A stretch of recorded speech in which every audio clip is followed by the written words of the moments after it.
They said Greenwood High was for whites only, a place where silence was the price of survival. Every hallway carried whispers, every classroom carried tension, and every black student learned to stay small, unseen, unheard, untouched. But all that changed the moment she walked in. She wasn't loud. She wasn't rebellious. She was calm, too calm for a place built on fear. It happened on an ordinary Tuesday morning.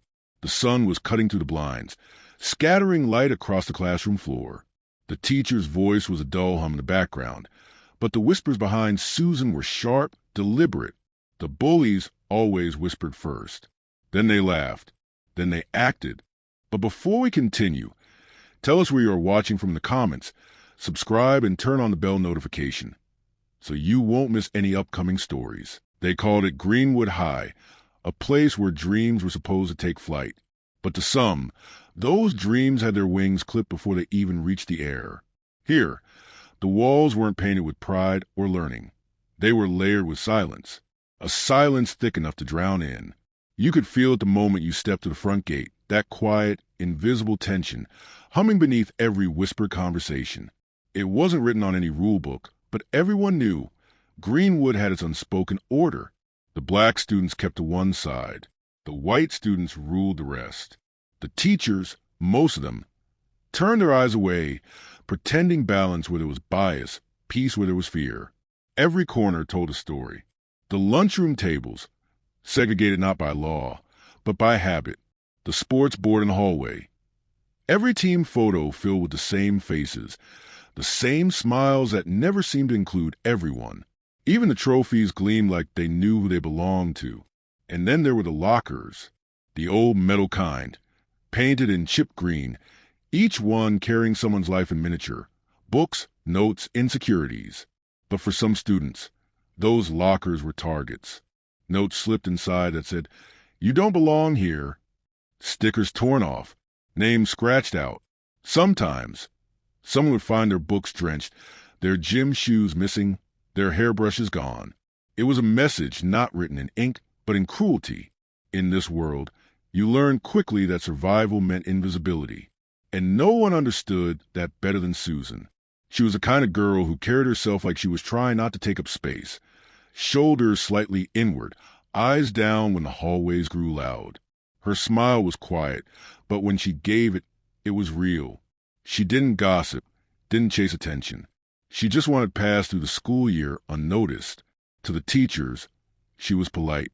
To the students, she was forgettable. But to the bullies, that made her the perfect target. Greenwood's bullies weren't just loud kids looking for laughs. They were heirs to an unspoken legacy. Sons and daughters of people who'd lived in the same town for generations, believing Greenwood was theirs to keep and theirs to control. The ringleader was Chad, the kind of boy whose smirk could slice through your confidence before he even spoke. He wasn't cruel because he needed power. He was cruel because he already had it, or at least thought he did. His father sat on the school board. His mother chaired the community council. His last name opened doors. And in a place like Greenwood, that was enough to make him untouchable. Chad and his friends, the ones who always trailed behind him like shadows, had made a game of picking targets. They'd whisper about who was too loud, too confident, or too dark. Every week, it was someone new. They called it keeping the school in check. The teachers noticed, of course. They always did. But discipline was selective here. When a black student spoke up, it was called disrespect. When a white student mocked them, it was called a joke.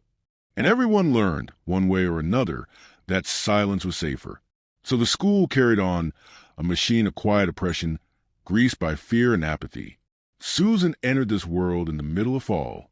The leaves had started to die in the trees outside, turning gold before giving up. Her transfer papers said she'd moved from out of state.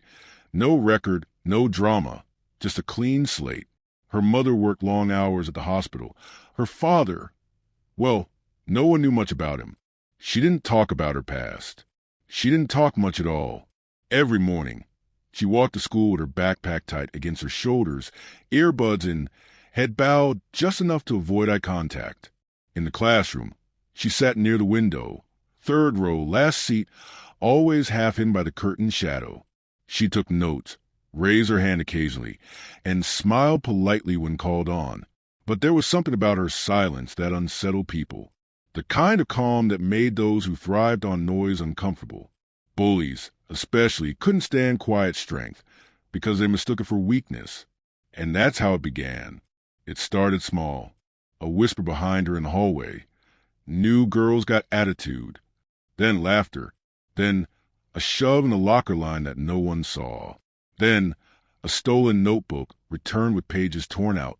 Each act chipped at her spirit, but she said nothing. She didn't react. Because somewhere deep inside, Susan knew that reacting would bring out something she had buried. Something she wasn't ready to face again. Still, fear spreads fast in places built on silence. Every black student at Greenwood had their own quiet story. Stories traded in whispers during lunch, in bathrooms, behind gym doors. Stories about how speaking up got you labeled a troublemaker. How standing up meant isolation, detentions, or worse. One boy had been suspended for aggression after defending his sister. Another girl was told by a teacher to stop making everything about race when she complained about slurs in the hallway. The system wasn't broken, it was built this way.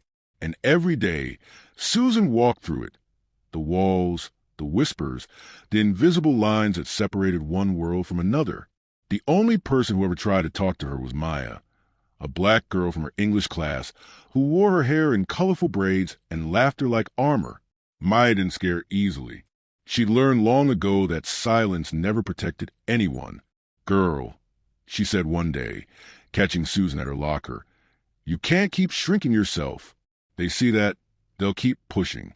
Susan had smiled softly, almost sadly. "I'm not shrinking," she'd whispered. "I'm just trying not to start something." Maya looked at her, curious. "Start what?" Susan didn't answer. She didn't need to, because somewhere in her eyes was a flicker of something restrained, a storm behind calm waters. Still, Maya stayed close. And in a school like Greenwood, that made her brave or foolish, depending on who you asked. Weeks passed. Winter crept in. The bullying became routine, predictable. Susan learned to ignore the laughter, the murmurs, the pointed stares. But ignoring cruelty doesn't erase it. It festers. It builds. It waits for a moment, one moment, to break everything open. And Greenwood had a way of creating moments like that. The teachers noticed the tension too. Some avoided eye contact altogether. Others pretended the problems didn't exist. But a few, a small few, looked at Susan with something almost like guilt. They saw what was happening but felt powerless to stop it. Because in Greenwood, standing up to power meant risking your place within it. There were cameras and hallways, but they only ever seemed to catch one side of the story. There were rules, but they only applied to some. So the system kept spinning, and Susan kept surviving. Until that day. The day that began like any other. Morning announcements, the smell of cafeteria breakfast, the hum of chatter between classes. Susan had history class third period, the kind of class where time crawled and the air felt heavy with boredom. She sat quietly near the window, her notebook open, doodling lines across the margin to stay awake. Behind her, Chad whispered something to his friends. Laughter rippled like poison through the row. The teacher droned on, oblivious. Susan didn't turn. She'd learned to tune it out. But the laughter got louder, and for the first time, her hand paused. Her pencil stopped moving. Her breath hitched just slightly. There was a presence behind her, close enough to feel, too close to ignore. But that moment is another beat. For now, all we need to understand is this. Greenwood High was more than just a school. It was a reflection of a system that rewards silence and punishes difference, of a town that pretended equality while guarding its prejudice, of a place that taught children who to fear, who to follow, and who to forget. And in the middle of all that stood Susan. Not loud, not bold, just still in a world that needed movement. Calm in a place built on noise. Quiet in the face of chaos. But make no mistake, silence can be power. It can be defiance. It can be the calm before the storm. And though no one saw it yet, not the bullies, not the teachers, not even Maya, a storm was forming. In her stillness, Susan was remembering another time, another place, where she'd fought back and lost something more than pride, something that made her swear she'd never fight again. That vow was the chain around her strength. But fear was a hammer that would shatter it. Every insult, every laugh, every stolen notebook, it was fuel. And on that day, when the scissors flashed, when the laughter erupted, when the silence finally broke, all that fuel would ignite. And Greenwood High would never be the same, because this wasn't just about hair. It wasn't about popularity or pride. It was about control, about who gets to feel safe and who gets to exist quietly without being broken down. And when that balance tips, when the system built on fear finally trembles, that's when change begins. But for now, the story breathes. The tension lingers. We're standing in that narrow space between fear and defiance, between silence and explosion. This is the heartbeat before the scream, the inhale before the strike, the last moment before Susan's world and theirs collides. And when it does, they'll learn that the quietest girl in the room isn't always the weakest. Sometimes she's the one holding back a hurricane. The school built on fear was about to meet the girl who wasn't afraid anymore. There are moments in life when the world seems to hold its breath, moments that divide before from after. That morning, in room 214 of Greenwood High, time itself paused to watch cruelty unfold. The day had begun like any other. The hallways smelled faintly of pencil shavings and disinfectant. Lockers slammed. Laughter echoed, that kind of laughter that hides behind privilege. Careless and cruel. Outside, the autumn sun burned through the windows, making the dust in the air look almost golden. Inside, though, something colder ruled. The history teacher, Mr. Donnelly, stood at the front of class, his voice dragging across a lecture about the Founding Fathers. His tone was flat, the kind that made even freedom sound tired. He spoke of liberty, of equality, words that hung in the air like irony itself, because just 3 rows back sat Susan, the quiet girl everyone pretended not to notice. Her notebook was open, her handwriting small and neat. She was drawing a map, not a lesson, but a classroom, exits, seats, the distance from her desk to the door. It wasn't paranoia. It was instinct. In Greenwood High, awareness was survival. Behind her sat Chad, the boy who laughed too loudly, whose voice carried more power than truth, the one who believed his jokes were harmless, his pranks innocent. But everyone knew, when Chad set his sights on someone, the laughter always came at a cost. That morning, he'd been watching her, watching the way her braid fell neatly down her back, thick and dark, the kind of hair that carried heritage. It wasn't just hair, it was identity. And for someone like Chad, identity was a weapon he didn't understand, so he mocked instead. He leaned to his friends, whispering something. A Snicker spread. A phone camera clicked to life, silent, waiting. The teacher turned to write something on the board, and that's when the world stopped paying attention. Susan didn't hear the first snip. She felt it. A sudden, sharp tug near the back of her head, followed by the cold brush of air where warmth used to be. Her breath caught.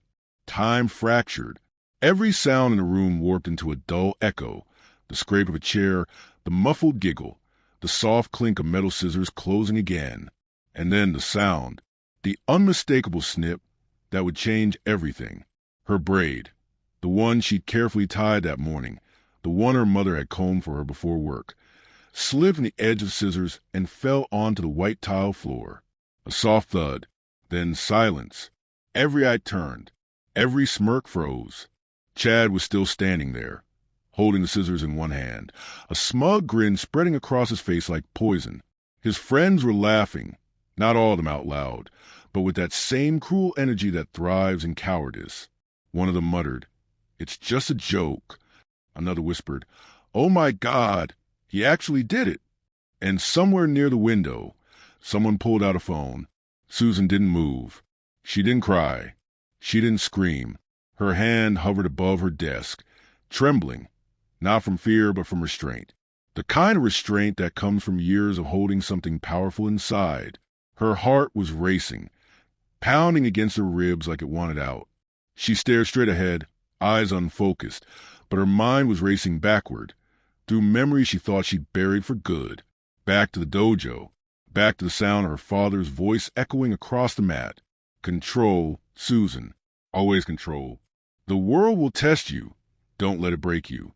But right now, control felt like a chain, because every part of her wanted to turn around, to make him feel what humiliation felt like, what powerlessness tasted like. But she didn't. She couldn't. Not yet. She reached up slowly, fingers brushing the uneven ends of her hair. It was jagged, ugly, wrong.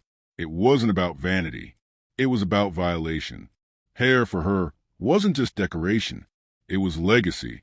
It carried the care of her mother's hands, the whispers of her grandmother, the weight of every Sunday spent under the hum of a dryer while laughter filled the air. It was belonging. And in one motion, one cruel snip, he tried to erase that. The laughter in the classroom was growing again, low at first, then louder. Not everyone joined in. A few kids just stared, guilty but silent. The teacher turned around finally, confused. "What's going on back there?" No one answered, not even Chad. He was too busy basking in the attention. Susan stood up. The chair scraped the floor, a sound that felt louder than thunder in that fragile silence. She didn't look at him. She didn't look at anyone.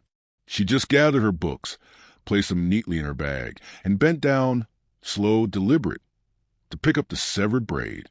The entire class watched her hand tremble slightly as she lifted it, her eyes fixed on it, like it was something sacred. For a second, you could hear her heartbeat in the room. And then she turned, her face unreadable.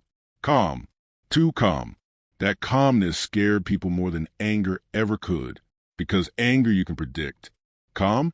Calm is what comes before something permanent. She walked past Chad. He grinned, whispering, "Relax, it's just hair." But when she glanced at him, just for a heartbeat, his grin faltered. Because her eyes, they weren't angry. They were empty, like the ocean before a storm.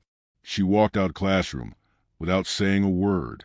The door closed behind her with a click. Small but final. No one moved.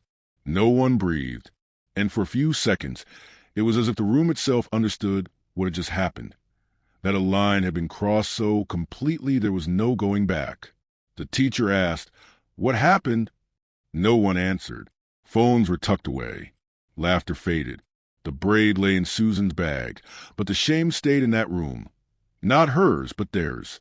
Susan walked slowly, her hands clutching her backpack straps like an anchor. Her mind wasn't in the hallway. It was somewhere else entirely. Each step she took echoed her father's words. Control, always control. But it was hard. Control didn't protect her when she needed it most. It didn't protect her now. She passed the trophy case, rows of names and faces she didn't recognize, all smiling back from photographs framed in dust and pride.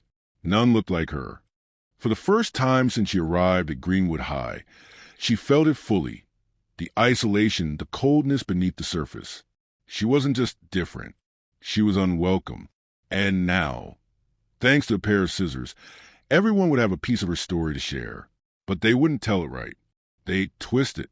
They always did. She overreacted. It was a prank. She made it about race. That's how it always went. So she kept walking, past the cafeteria, past the bulletin board plastered with Diversity Week, posters no one believed in, past the classroom where she once thought she might make friends. She stopped only when she reached the bathroom. The mirror there was cracked, spider-webbing across her reflection.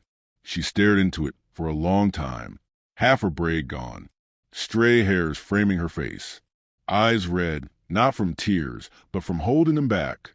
She placed the braid gently on the sink and stared at it.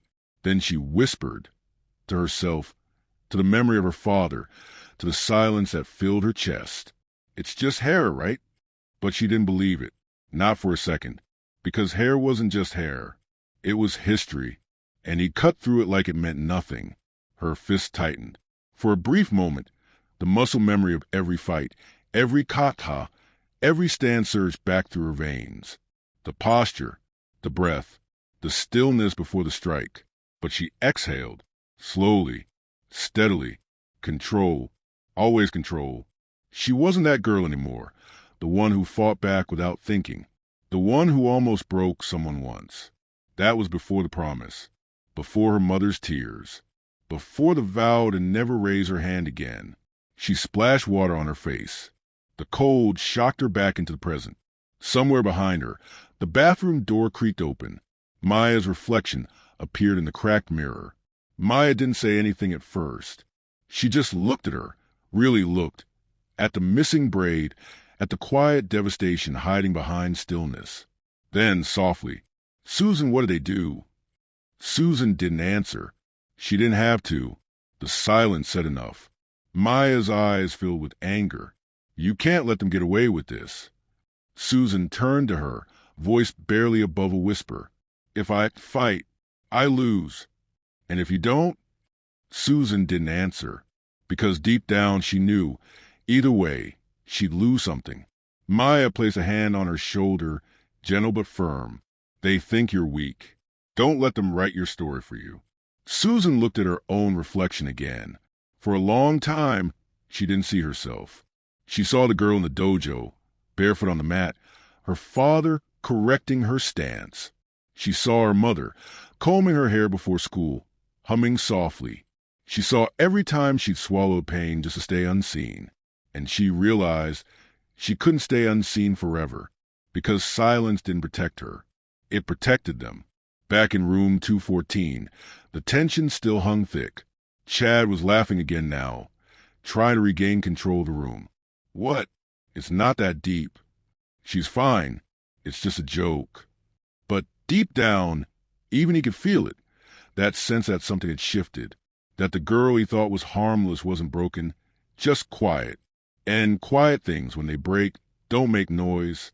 They change everything in silence. The teacher finally said something, a weak scolding about respect and boundaries. But there were no detentions, no calls home, no consequences. Because Chad's father was on the school board, and everyone knew the rules didn't touch him. But rules have limits. Fear has limits. And humiliation? It breeds transformation. Meanwhile, Susan sat outside under the oak tree by the football field, the far edge of the school grounds, where no one bothered to go.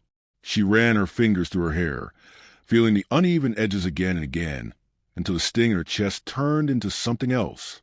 Not anger, not sorrow, something colder, sharper, resolve. The sun dipped lower, shadows stretching across the field. Somewhere inside the school, the bell rang for the next class, but she didn't move. Her eyes were distant, watching the horizon, not the school. Her mind, though, was replaying the sound, that snip, that single, clean sound of steel slicing through identity. And somewhere in that sound, she heard something awaken. Not violence, not rage, purpose. Later that day, she walked home the same way she always did. Slow, deliberate steps, head down. The people passing by didn't notice her. Cars honked in the distance. Life went on as if nothing had changed. But everything had, because sometimes it takes one act of cruelty to remind someone of who they really are. And though Susan didn't know it yet, the quiet girl who entered Greenwood High to stay invisible had just become a symbol, one that no scissors, no laughter, no cruelty could erase. That day, in room 214, a boy thought he'd taken power. He didn't realize he'd given it away. Because humiliation doesn't destroy strength. It reveals it. And as Susan walked out of that school, her braid tucked carefully in her bag like a piece of memory, the world began to tilt ever so slightly toward justice. She wouldn't seek revenge. Not yet. But the calm in her eyes didn't surrender. It was a warning. A storm was gathering, quiet and patient. And when it finally came, it wouldn't sound like rage. It would sound like dignity reclaiming its voice. The snip of scissors had started it. But what came next, what she would become, would end it. They thought cutting her hair would make her small, but all they did was wake the part of her she swore she'd never use again. The night after the scissors cut through her braid, Greenwood High slept soundly, but Susan didn't. Her dorm room was dark except for the faint flicker of a street lamp sneaking through the blinds, slicing thin lines of light across her face. She sat there motionless, her hands clasped tightly, her eyes hollow but alive, as if haunted by a sound only she could hear. The echo of steel blades, the laughter, the humiliation that clung to her like a second skin. Every time she closed her eyes, she saw the braid fall, slow, weightless, final. Not just a strand of hair, but a symbol torn away. And beneath that quiet fury, something old began to stir. Something she had buried long ago. The voice of her father. Firm, calm, commanding. Strength means nothing if you can't control it. It wasn't a memory. It was a ghost whispering from a place she thought she'd escaped. Her breath trembled. The air felt thick, almost heavy, as if the world itself was waiting for her to remember who she really was. The small room around her disappeared in her mind, replaced by the scent of worn leather mats, the rhythmic slap of bare feet against the dojo floor, and the deep, grounded voice of a man who believed in discipline more than anything. In that flashback, she was 12 again. The air was alive with focus. Her father's dojo glowed under the afternoon sun filtering through wooden blinds.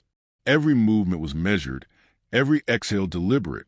She was small but fierce, a spark of precision, in a storm of motion. Her father watched from the corner, arms crossed, the faintest smile betraying pride beneath his usual sternness. Again, he would say, and she would obey. Punch, block, step, breathe. But there was one thing he taught more fiercely than any kick or strike: restraint. Winning is easy, he'd say. But mastering yourself, that's the real fight. She didn't understand it then. To her, fighting was survival, power, release. The world outside the dojo didn't speak the language of peace. In her neighborhood, silence was weakness. And when someone pushed, you pushed harder. Then came that day, the day everything changed. It was supposed to be another after-school practice. But a boy, older, stronger, had been tormenting her friend for weeks. She'd tried to ignore it, just as her father taught. But when she saw him corner her friend behind the gym, something inside her snapped. It wasn't rage, it was instinct. A movement so fast she barely remembered deciding to act. One moment he was laughing, the next he was on the ground, gasping, clutching his side. Her father's voice came before the police sirens. Not loud, not angry, just disappointed. You let your emotions fight for you. That sentence followed her like a shadow through the years. The local paper didn't see a brave girl defending a friend. They saw a violent black student. The boy's parents pressed charges. The dojo lost students. Her father lost his reputation. That was the night she made the promise. To her mother, to herself. Never again. Never fight again. But now, sitting alone in the dark, her fingers brushing over the uneven ends of her hair, that promise began to tremble. Because what happens when silence becomes complicity? When restraint becomes a cage? When your peace costs your dignity? The whispers of her past became louder, not as words, but as sensations. The solid thud of a perfect stance. The rhythm of controlled breathing. The heat of determination, once buried, now waking like a creature long dormant. She stood and faced a mirror. The girl staring back was unrecognizable. Not weak, not defeated, but unfinished. Half of her reflection belonged to the present. Soft, cautious, afraid to break her vow. The other half belonged to the fighter she once was. Unyielding, precise, capable of holding her ground even when the world told her not to. Her eyes softened, then hardened. Behind those eyes, the dojo reappeared. Not as memory, but as confession. She heard her father's steps again, slow, deliberate, the soft shuffle of cloth as he circled her, correcting posture, refining precision. He used to tell her, the true fighter never starts a fight, but when it comes, she finishes it with purpose. Purpose, the word clung to her chest, because that was what she had lost, not her hair, not her pride, but her purpose. She sat back on her bed, the whispering storm inside her head settling into a strange, centered calm.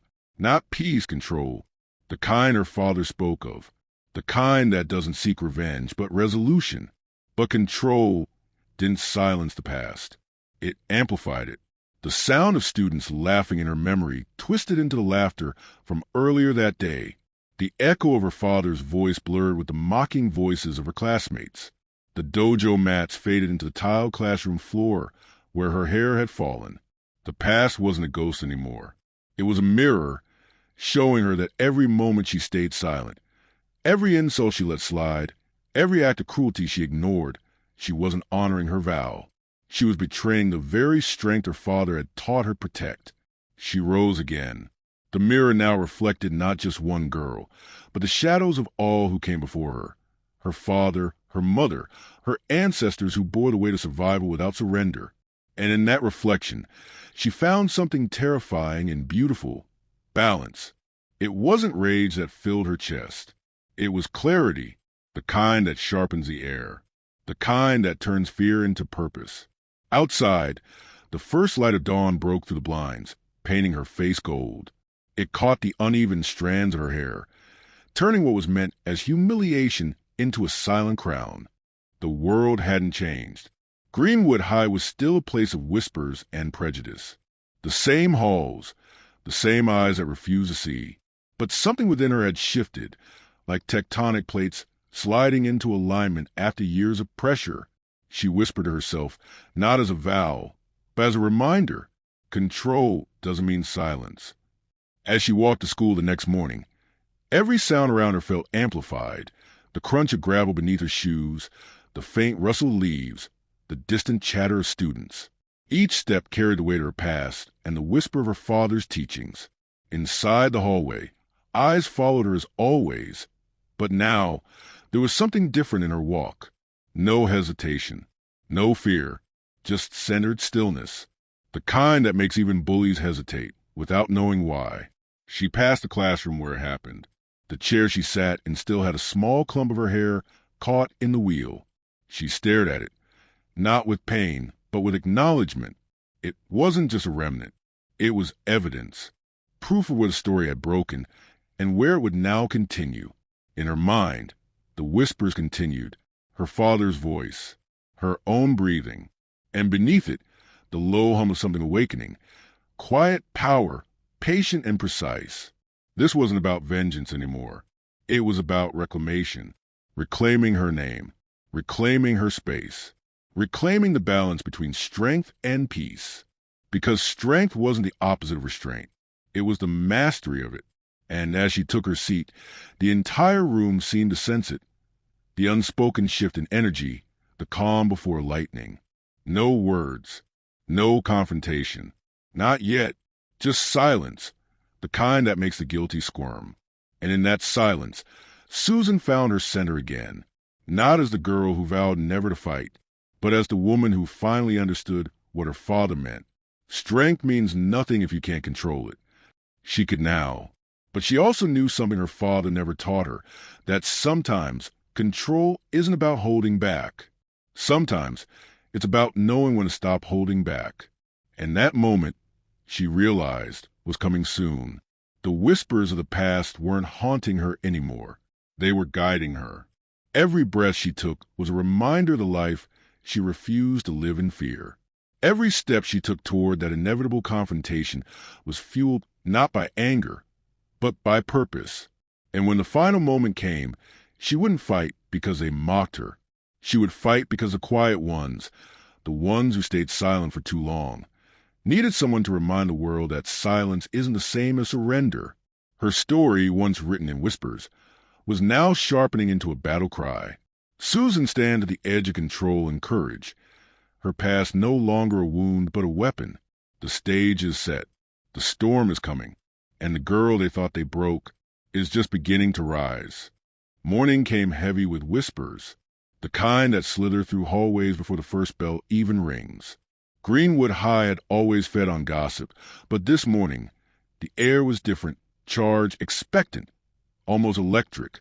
Something was spreading, not cruelty this time, but curiosity. Something about the quiet black girl. Susan felt it before she heard it. The stares were sharper, more focused, more deliberate. Every step she took echoed louder than it should have. Conversations cut short when she passed. Lockers clicked open, and shut like punctuation marks between rumors. In the cafeteria, the buzz grew louder. Screens flickered. Phones tilted toward one another. On every face, shock, disbelief, fascination. And then it happened. A phone turned toward her. The sound of an old tournament crowd erupted from a tiny speaker. And on that screen, her face. Younger, confident, fierce, dressed in the crisp white of martial arts uniform. Her hair pulled neatly back. She moved like water. Effortless precision, each strike a whisper of discipline. Each block a symphony of control. The banner above her read, National Youth Martial Arts Championship. First place. There was no mistaking it. It was her. The video was old, grainy, but her focus burned through every pixel. That final match, the one where she disarmed an opponent twice her size with grace and control, had once been her father's proudest moment. Now, it was a viral sensation in a high school that had no idea who they were mocking. The footage looped again and again, playing on half the phones in the cafeteria. And with it, everything changed. She wasn't just Susan anymore. She was the fighter. The nickname spread faster than wildfire. Did you see that? That's her. The quiet one. She's a black belt. No wonder she's so calm. But the tone wasn't admiration. It was something darker. To some, it was intimidation. To others, mockery. And to the bullies who'd cut her hair, it was challenge. Chad, the ringleader, sat at his table surrounded by his crew, the same smirk curling across his face. Only now it was mixed with unease. He leaned back in his chair, watching the video on someone's phone, a cruel glint returning to his eyes. So the quiet girl's a fighter, he murmured. Let's see her fight. That was all it took. By lunch, the rumor evolved. By gym class, it was legend. By dismissal, it had become expectation. Greenwood High was waiting for a show. But Susan wasn't. She didn't need the video to remind her who she was. She'd buried that part of herself long ago, deep beneath years of promises, guilt, and restraint. Yet seeing it again, that version of her moving with certainty and purpose, was like watching a ghost she thought she'd laid to rest. And that ghost stared back at her from every screen, daring her to remember. That evening, as the sun set behind the jagged rooftops of a small town, Susan walked home slower than usual. The wind was cool against her face, but her thoughts burned hot. Everywhere she turned, fragmented conversations followed her. She used to compete? Bet she could beat Chad. She's dangerous. She doesn't look like it, though. Dangerous. That word hit differently. It wasn't the first time she'd been called that. Years ago, after that fight that changed everything, that was a label the newspapers used. Local youth involved in violent altercation, promising students suspended for excessive force. They didn't print the truth. They never did. Her father had defended her in silence. Her mother had prayed. But the town decided she was dangerous. A child turned weapon. So she promised never again. Never let them see that side of her. And now, with one video, all her effort to stay invisible unraveled. By the time she reached home, the whispers had already crossed into the digital world. Her social media pages flooded with comments, some curious, some cruel, others filled with thinly veiled racism. Didn't know black girls did karate. Guess we know why she's so quiet. She's plotting. I'd pay to see her fight Chad. She closed the app, her hands trembling, not from fear, but from the realization that no matter how much she tried to live quietly, the world never really let her. Her reflection in the window was faint against the twilight, but her eyes burned steady. Inside her mind, the dojo returned again, not as memory, but as reminder, the scent of sweat and focus, the creak of the floorboards. Her father's voice, not loud, not harsh, steady. Control isn't about silence, Susan. It's about direction. Even power needs purpose. Back then, she didn't understand it. Now she did, because this storm of attention, rumor, mockery wasn't an attack on her strength. It was a test of it. The next morning at school, the atmosphere shifted again. Students parted when she walked through the hallway, not out of respect, but out of curiosity. like spectators before a performance. On one side, the bullies smirked, whispering plans. On the other, some of the black students looked at her with quiet hope, as if she carried something bigger than herself now. A chance, maybe, to prove that fear didn't own them anymore. Susan felt that weight. Every glance, every expectation pressing down. In the middle of her math class, a note slid onto her desk. We saw the video. Don't think that makes you special. No signature. No surprise. She folded it neatly, placed it in her bag, and kept writing. But inside, a battle raged. Her father's teachings on one side, restraint, composure, control. The injustice of the present on the other, humiliation, violation, survival. Somewhere between those two forces, a decision was forming. By lunch, it was official. Someone had printed screenshots of the video and taped them across the hallway walls. Susan mid-kick, mid-strike, frozen in time like a fighter out of legend. But someone had scrawled beneath it, "Think you're tough? Prove it." The handwriting was unmistakable. Chad's. Students gathered around, laughing, taunting. The air pulsed with tension. The teachers ignored it, too tired or too complicit to care. Susan stood at the edge of the crowd, staring at the photos. It wasn't anger that filled her chest. It was clarity, a deep, unsettling calm that reminded her of every moment before a fight began. In martial arts, her father used to call it the breath before the strike. That sacred second of stillness where the entire world seemed to hold its breath.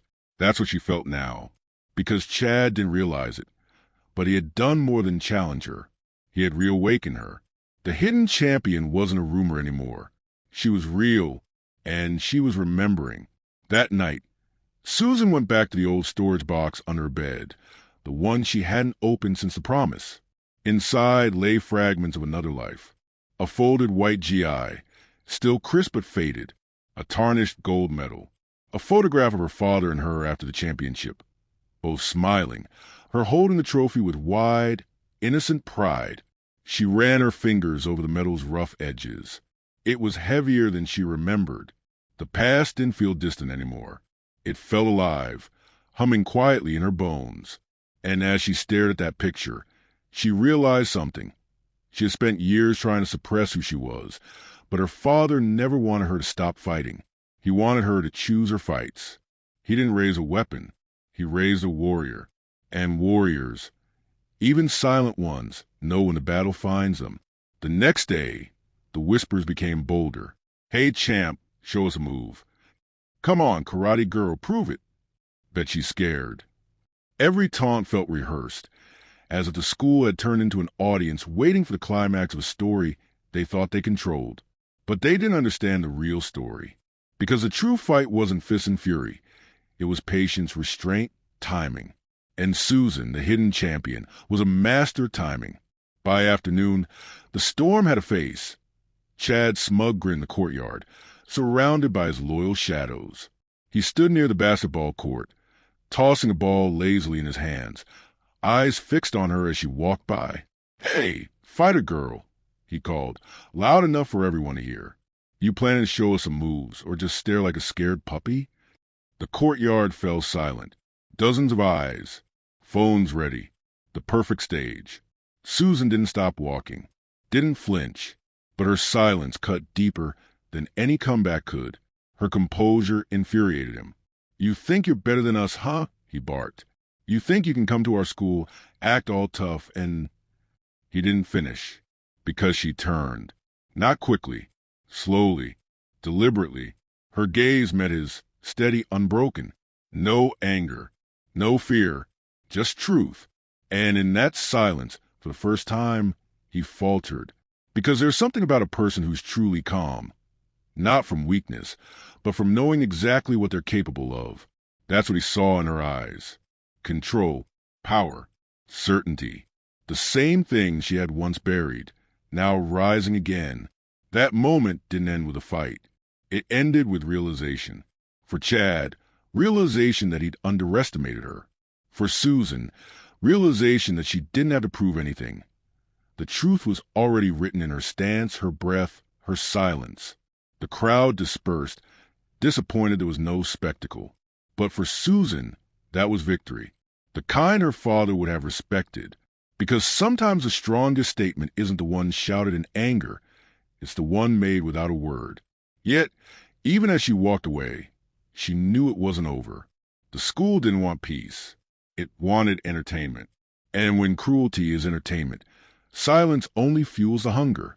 But she also knew something else. The next time they came for her, she wouldn't be caught off guard. She wasn't hiding anymore. The hidden champion had stepped back into the light. That night, she trained.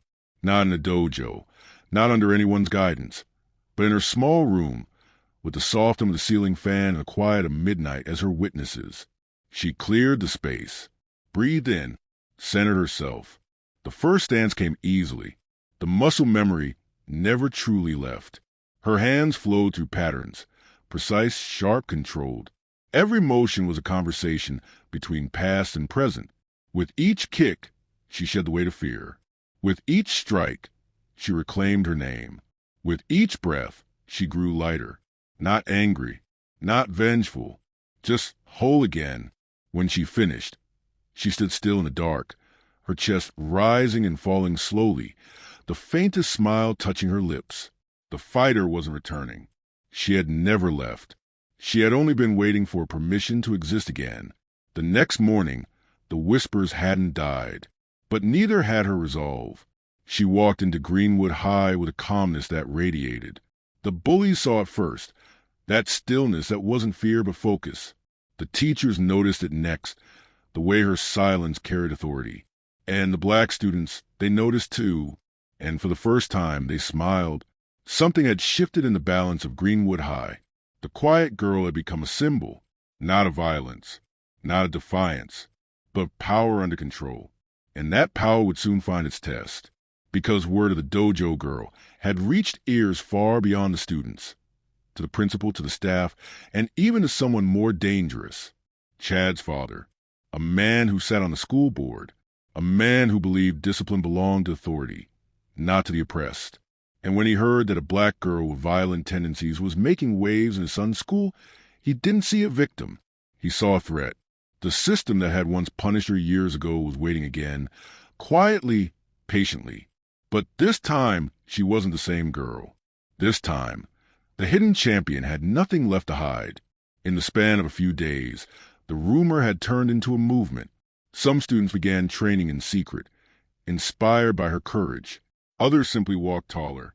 The fear that once lingered in the air had cracks in it now, cracks that light was beginning to slip through. And though the coming storm was inevitable, Susan felt ready, because for the first time in years, she wasn't haunted by her past. She was guided by it. Her father's voice wasn't a whisper anymore. It was strength. It was legacy. And deep inside, she knew every champion begins hidden, until the world forces him to step into the light. And now, Greenwood High had seen the first flicker. They say schools are supposed to be safe, a place where every child, no matter their color, their name, or their past, has the right to learn, to grow, to dream. But in Greenwood High, that promise has never been real. Here, silence has always been the price of survival.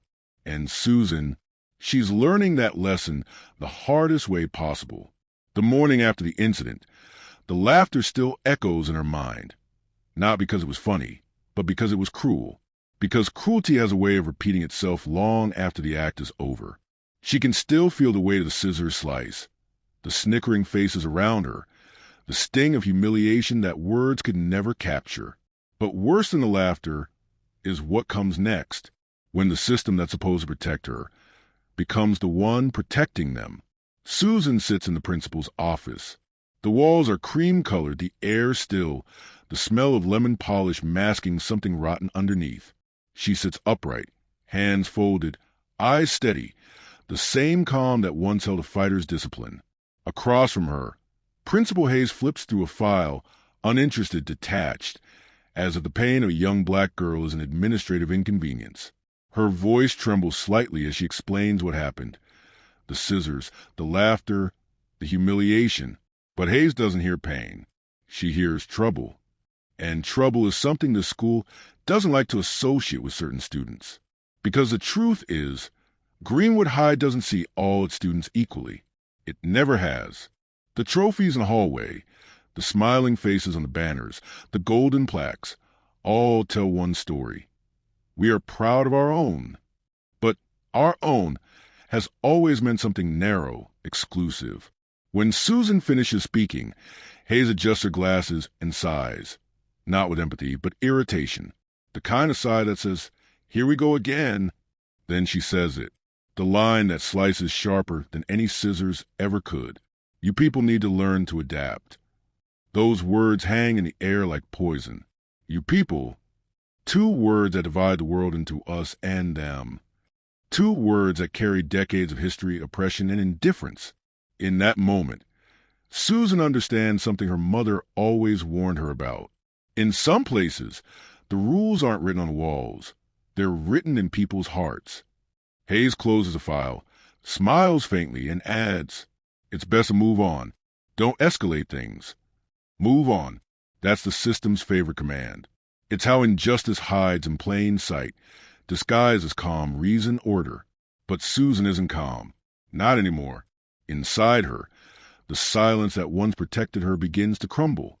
There's something deeply cruel about being told to stay silent when the wound is still bleeding. It's not just about hair. It's not even about humiliation. It's about the way society tells black girls to shrink, to make themselves smaller, so the world can stay comfortable. The system doesn't break with big explosions. It erodes, one dismissal at a time, one ignored complaint, one "maybe you misunderstood," one "boys will be boys." Each excuse another stone laid in the wall between justice and those who need it most. As Susan leaves the office, she passes a group of teachers chatting by the vending machine. Their laughter dies when she walks by, not because they're guilty, but because her presence reminds them of something they'd rather not see, the quiet violence of indifference. One whispers, "That's the girl, right? The one who made a fuss." Another answers softly, "Yeah, she should have just ignored it." And just like that, they return to their coffee. That's how institutions survive, not through hate, but through apathy. Outside the building, the sun burns too bright. Her skin glows under it, defiant and alive, yet heavy with the knowledge that the fight she's in isn't just against students. It's against a system built to exhaust her spirit before she ever throws a punch. What no one knows, not the bullies, not the teachers, not even her friends, is that Susan has been here before. Not in this school, not in this town, but in this feeling. The feeling of being cornered by rules that only apply to people who look like her. When she was 12, she stood in another principal's office, same desk, same false smile, after defending a friend who was being harassed. She didn't even fight that day. She just spoke up. But somehow, she was the one suspended. Disruptive behavior. They called it. Her mother wept. Her father clenched his jaw in silence. That was the day Susan learned that justice isn't always about truth. Sometimes it's about power. And power at Greenwood High has a name, Mr. Whitman. The father, Chad, the same boy who cut her hair. He's not just a parent. He's a member of the school board, a man whose donations built the new gymnasium, whose handshake decides which teachers stay and which ones go. In a town like Greenwood, men like him don't just hold influence. They are the system. The next day, the whispers start. Rumors spread to the corridors like wildfire, twisting the story, rewriting it. Some say Susan attacked Chad. Others say she overreacted. By lunchtime, the narrative has flipped entirely. The victim becomes the aggressor. And in that upside-down version of truth, the real crime, the cutting of her hair, becomes an afterthought, a detail erased by privilege. Because when power protects power, truth becomes negotiable. She finds her name scribbled on a locker, "Crybaby." A note slides under her desk, "Go back where you came from." Even some of the friends she thought she had started to distance themselves. Not because they believed the lies, but because standing next to her means sharing her punishment.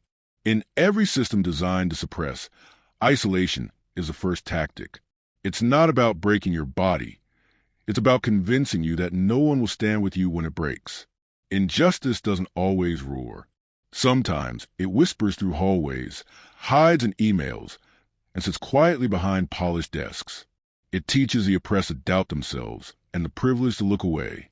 And for Susan, it feels like déjà vu, as if history is repeating itself not through centuries, but in classrooms. That night, she sits at her desk at home, staring at her reflection. Her hair uneven, a silent reminder of violation. But deeper than that, her eyes burn with something else. Not rage, purpose. She replays the principal's words in her mind. You people need to learn to adapt. Adapt to what? To being disrespected? To losing dignity quietly? To pretending pain doesn't hurt as long as it's tidy? No, not this time. Her mother's voice echoes faintly in her head. Susan, never let them decide who you are. For the first time in weeks, she breathes with intent. Slow, deep, grounded. The way her martial arts teacher once taught her. Control, not chaos. Discipline, not defeat. Every great fighter knows that battles are rarely fought in rings or on mats. The hardest fights happen in silence, when no one's watching. And right now, Susan is fighting to hold on to herself in a world determined to redefine her. As she sits in that dim room, the moonlight brushes across her face. The same hands that once struck with precision now tremble in hesitation. But inside her, somewhere deep, buried under the weight of restraint, something shifts. It's not anger. It's awakening. An understanding that the system won't change if everyone keeps waiting for permission to challenge it. She realizes silence has never protected anyone. It only comforts the oppressor. The next day, she walks through the hall with quiet defiance. Eyes follow her, whispers trail her steps. But this time, she doesn't lower her gaze. Her walk is steady, every step a statement, every breath a protest. The same students who mocked her now feel something unfamiliar, discomfort, because confidence in the face of oppression is contagious. And Susan is becoming a spark.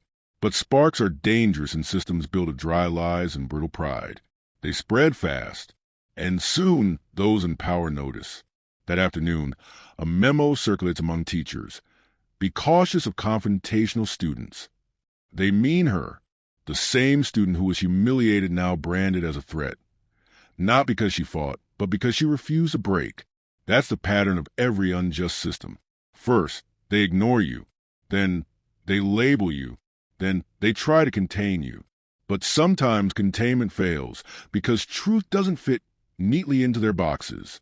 As the bell rings, Susan watches students rush past her. Laughter, chatter, the illusion of normalcy. But normal isn't peace. Normal is just what people call it when they've stopped noticing the harm. She looks at the hallway bulletin board. Posters about unity, diversity, zero tolerance for bullying. Words printed in bright colors, meaningless against the gray reality beneath them.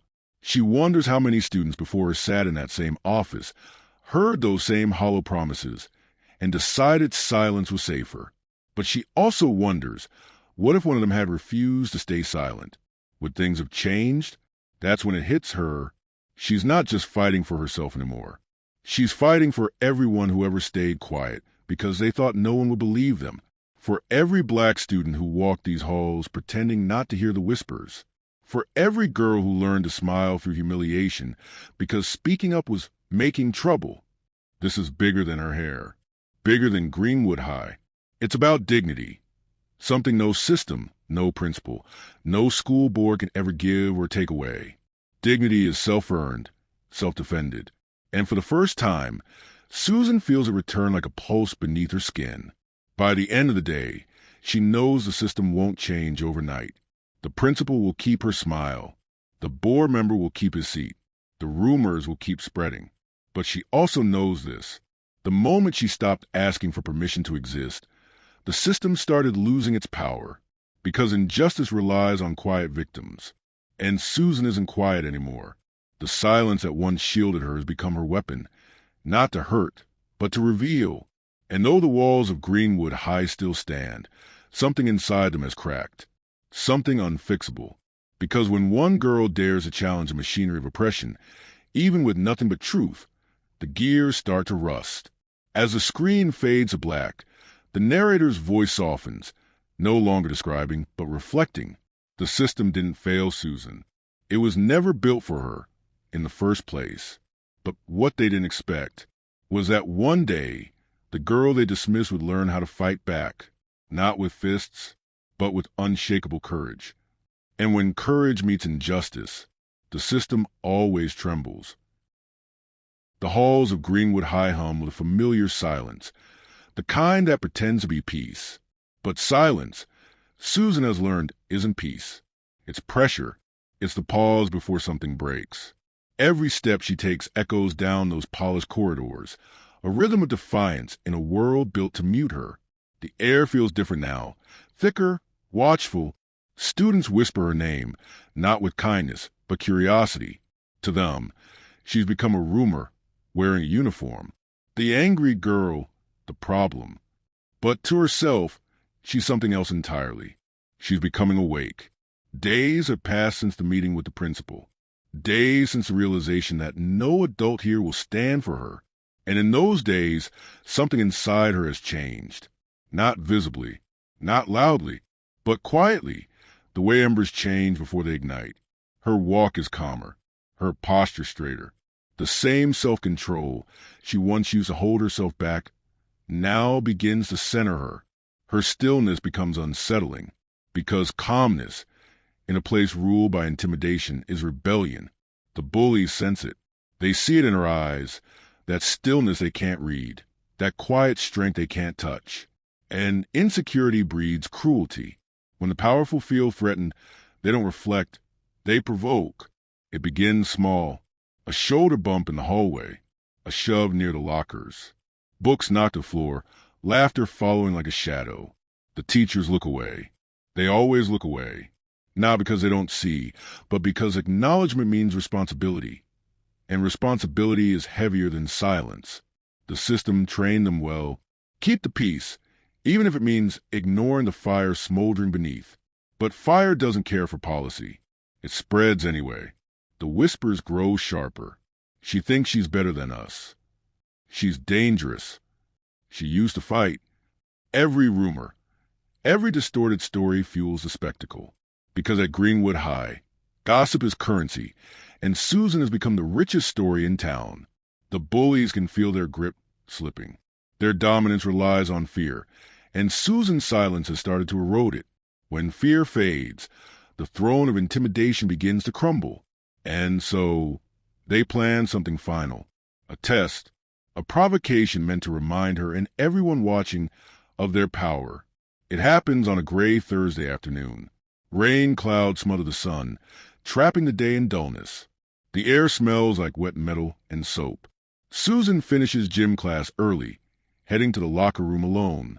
The hum of distant voices fades behind her. The door creaks shut. It's quiet, too quiet. She walks between rows of cold metal lockers, her footsteps echoing against tile. She sets her bag down, reaches for her towel. And then the laughter, low at first, then louder, mocking, familiar.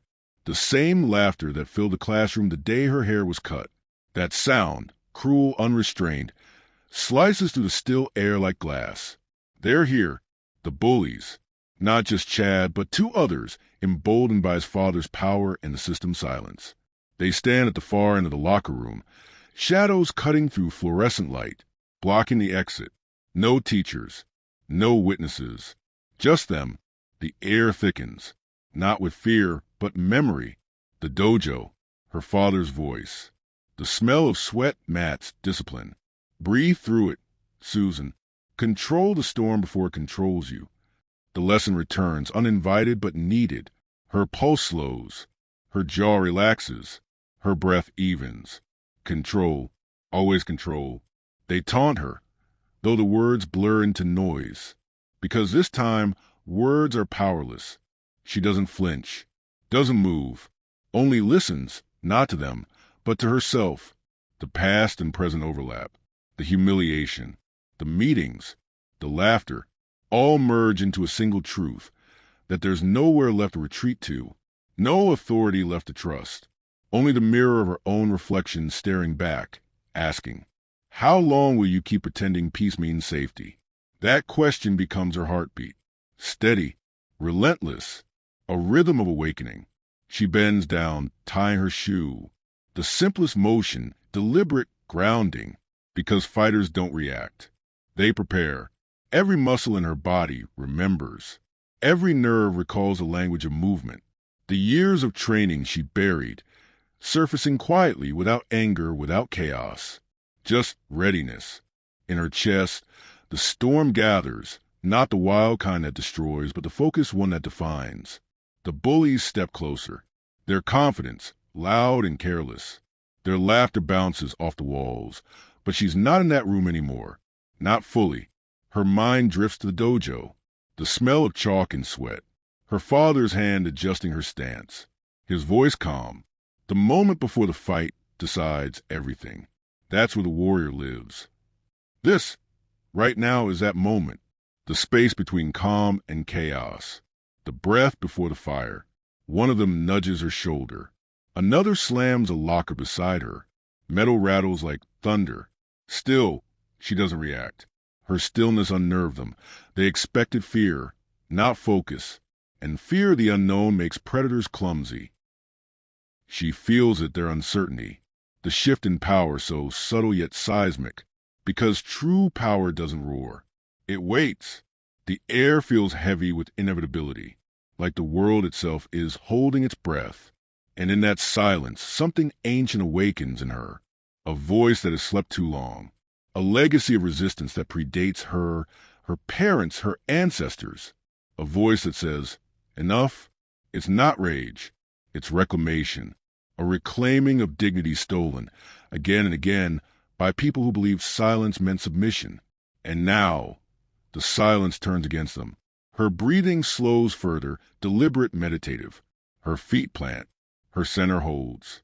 She is no longer a victim cornered. She's a storm deciding when to strike.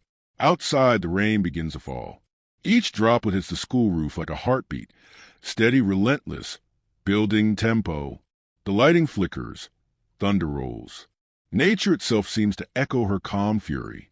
Inside, time stretches. Every second expands. Every sound sharpens. The clatter of a drop comb. The squeak of a shoe. The tremor in one bully's breath.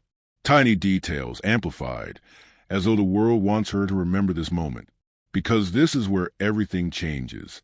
Not when fists fly. Not when punishment comes. But here, in this fragile silence where courage is born. Susan realizes she's not angry anymore. Anger was what they wanted. A reaction to justify their cruelty. But what she feels now is beyond anger. It's clarity. The kind that comes only when pain burns away illusion. She understands that the system failed her not because it's broken, but because it was built this way. Built to protect power. Built to control voices like hers. Built to make her believe that calm means compliance. But calm can mean resistance. It can mean power contained, waiting for its rightful moment. And that moment is closer than ever. The bullies circle, sneering, expecting tears. They've seen this before, the shrinking, the surrendering. But not this time, because they're standing before something they don't understand. A person who's found peace inside the storm. Her hands relax. Her shoulders settle. Her gaze sharpens, not on them, but beyond them, at the idea of fear itself. Every lesson her father taught her, control, breath, precision, converges into focus.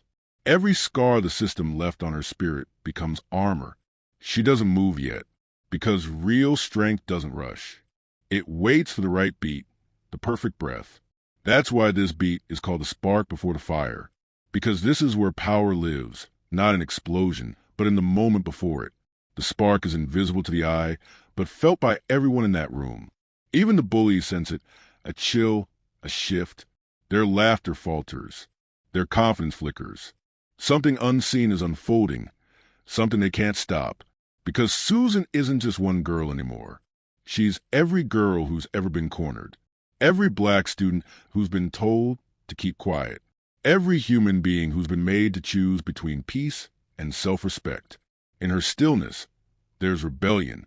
In her breath, there's history. In her silence, there's a scream too powerful for words. That's the spark, The moment injustice meets its mirror. Time feels elastic, stretching between heartbeats. The rain outside grows heavier, almost rhythmic. And though no one says a word, the truth vibrates through the air. Something's coming. Something unstoppable. This is a shift before revolution. Small, internal, invisible to the world, but monumental to the soul. Every great act of courage starts here, not in the action itself, but in the decision to no longer be afraid. Susan feels her heartbeat in her palms, in her breath, in her spine. Her body, once a cage of restraint, now feels alive. Not violent, not impulsive, alive, as if she's been asleep for years and is finally waking up. And maybe that's what courage really is, awakening. Waking up from the dream that staying quiet keeps you safe. Waking up from believing that dignity requires permission. Waking up from fear itself. She realizes she doesn't need to fight to prove anything. The fight will come if it must. But the real victory is this calm, this control, this reclaiming of self before the world can take it again. Outside the locker room, students laugh, unaware that history is about to shift behind a single closed door. They will never understand that revolutions don't always begin with noise. Sometimes they begin with breath, with a girl choosing not to run, with stillness sharper than any blade. The spark has been lit. It doesn't explode yet. It waits. Because true fire doesn't announce itself. It observes. It studies. It learns the pattern of its oppressor. And when the time comes, when opportunity aligns with courage, it burns everything falls to the ground. Susan stands in that locker room, surrounded by cruelty, protected by composure. Every insult bounces off her like rain on stone. Every laugh echoes but fails to pierce. Because she's no longer inside their story, they're inside hers. And in that quiet, where power changes hands invisibly, a revolution begins with one thought. Never again. This is the moment before everything changes. Before the hallway standoff. Before the eyes of the world finally see her not as a victim, but as a force. The spark doesn't destroy. It transforms. And as Susan breathes through the storm, calm, grounded, ready, the world around her has no idea what's coming next. Because when the quiet ones stop being afraid, that's when history catches fire. She feels it, their uncertainty, the shift in power so subtle yet seismic. Because true power doesn't roar. It waits. The air feels heavy with inevitability, like the world itself is holding its breath. And in that silence, something ancient awakens in her, a voice that has slept too long, a legacy of resistance that predates her, her parents, her ancestors, a voice that says, enough. It's not rage, it's reclamation, a reclaiming of dignity stolen, again and again, by people who believed silence meant submission. And now, the silence turns against them. Her breathing slows further, deliberate, meditative. Her feet plant. Her center holds. She is no longer a victim cornered. She's a storm deciding when to strike. Outside, the rain begins to fall. Each droplet hits the school roof like a heartbeat, steady, relentless, building tempo.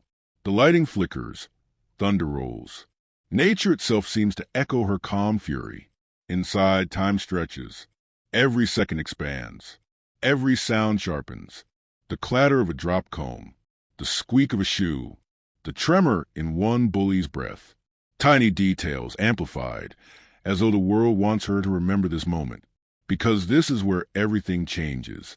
Not when fists fly. Not when punishment comes.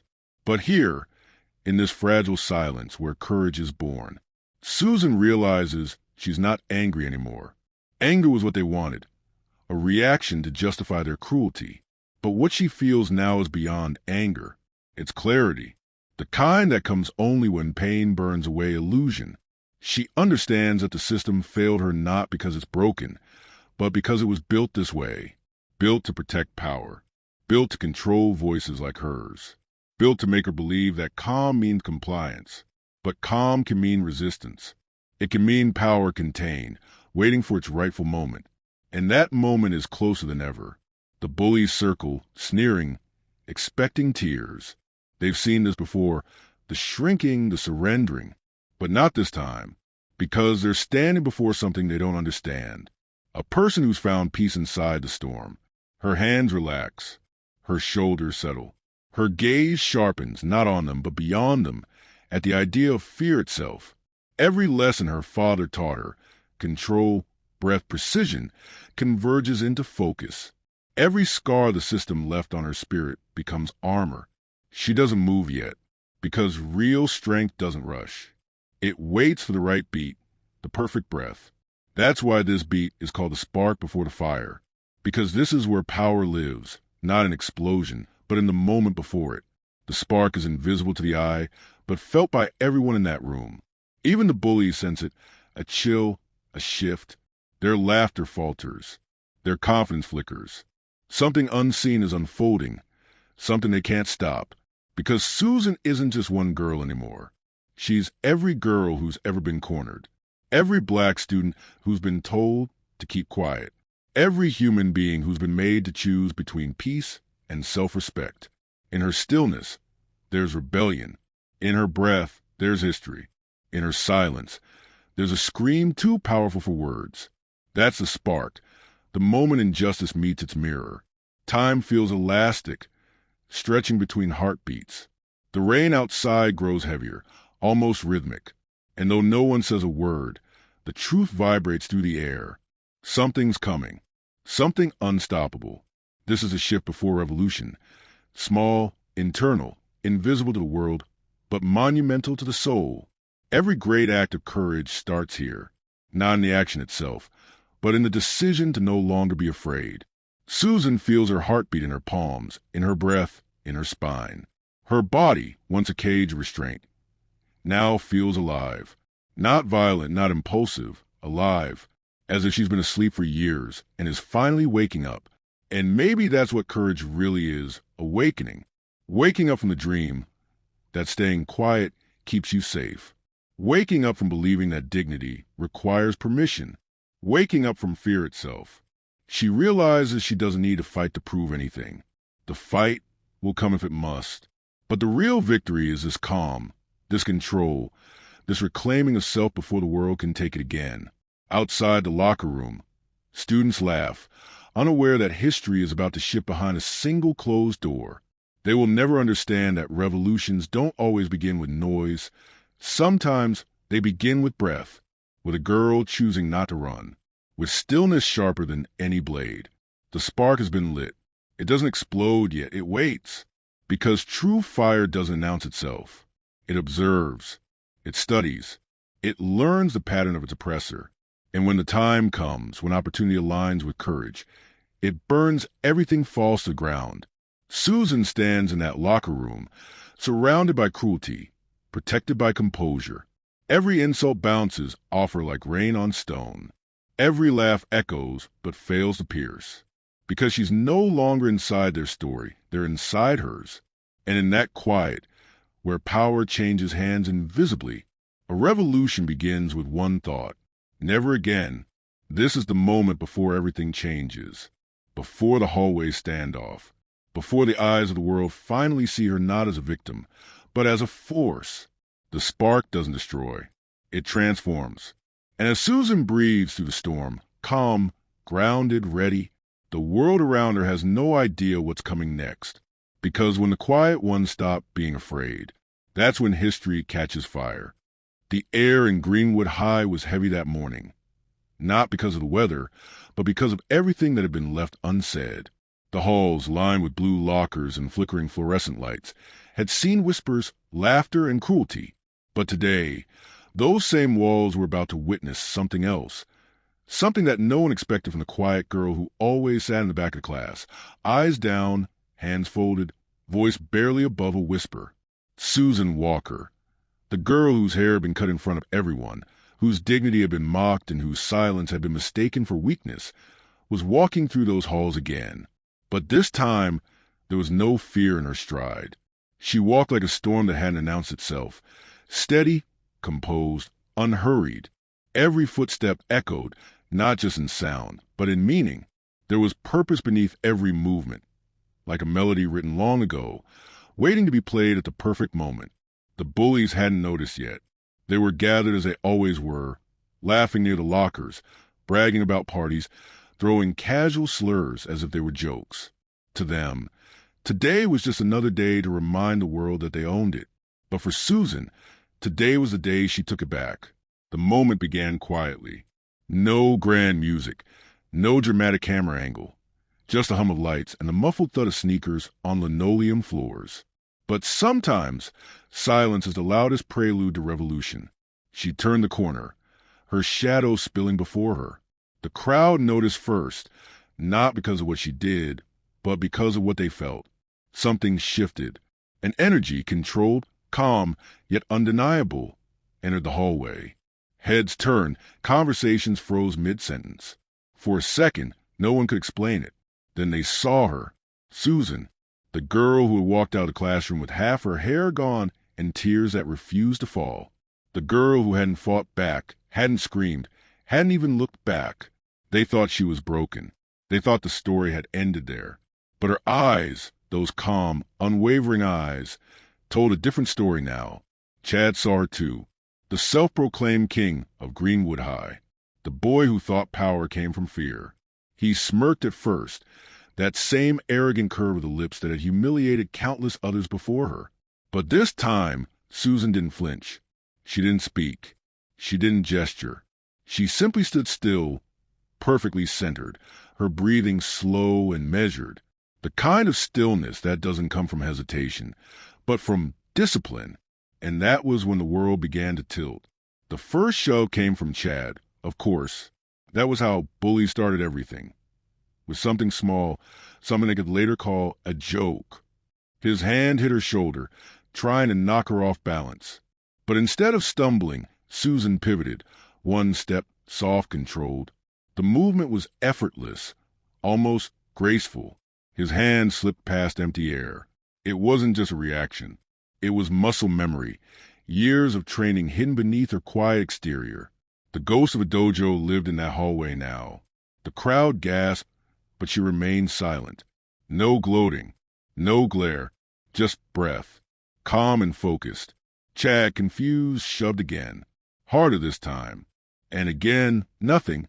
She absorbed it like wind meets water, redirecting his force without resistance.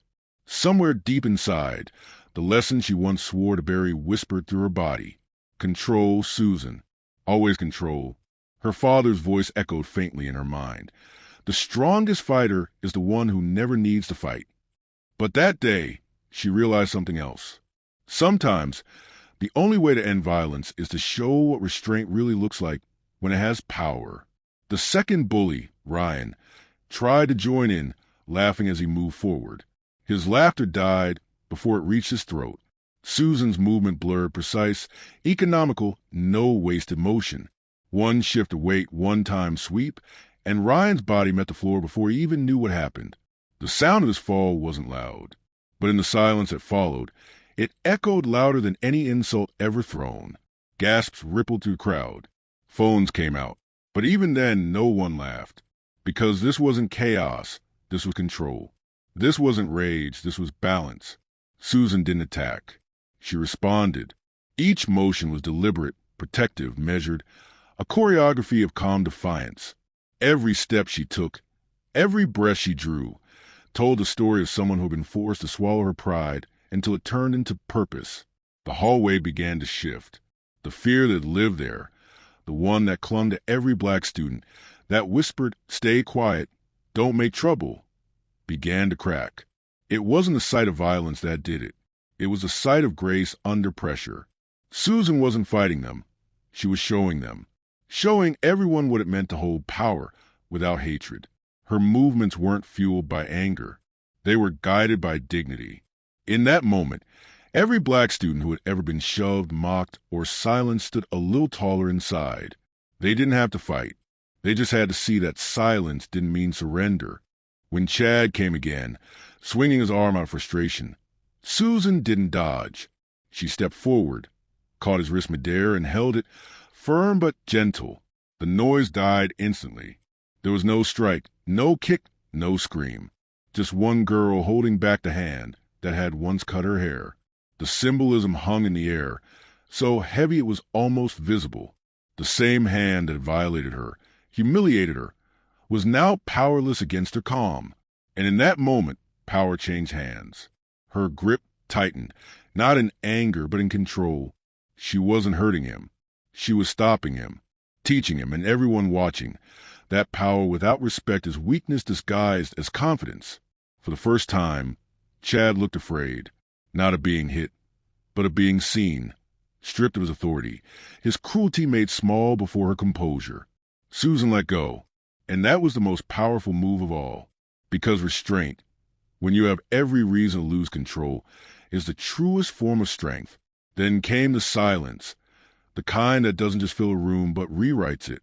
The crowd of students, bullies, bystanders, victims stood frozen. Every breath seemed to echo against the lockers. For years, Greenwood High had been ruled by noise, the laughter of tormentors, the indifference of teachers, the quiet sobs of those who had no voice. But now silence ruled, and in that silence, something new was born: respect, not the kind demanded by fear, but the kind earned by grace. Susan didn't smile. She didn't celebrate. She simply straightened her posture, smoothed her shirt, and walked down the hallway, her steps unhurried. Behind her, whispers began, not of gossip, but of awe. Someone muttered, "She didn't even hit him." Another whispered, "She could have destroyed them, but she didn't." And slowly, the truth began to sink in. She had just rewritten the rules. For once, strength didn't look like violence. It looked like control. Every step Susan took down that hallway carried the weight of those who came before her. Every student who had been mocked for their hair, their skin, their accent. Every girl who had been told to stay quiet or let it go. Her walk wasn't a victory march. It was a declaration. A statement that said, "I will not shrink to make you comfortable. I will not be broken to fit into your walls. I am not your victim. I am your mirror, showing you what courage truly looks like."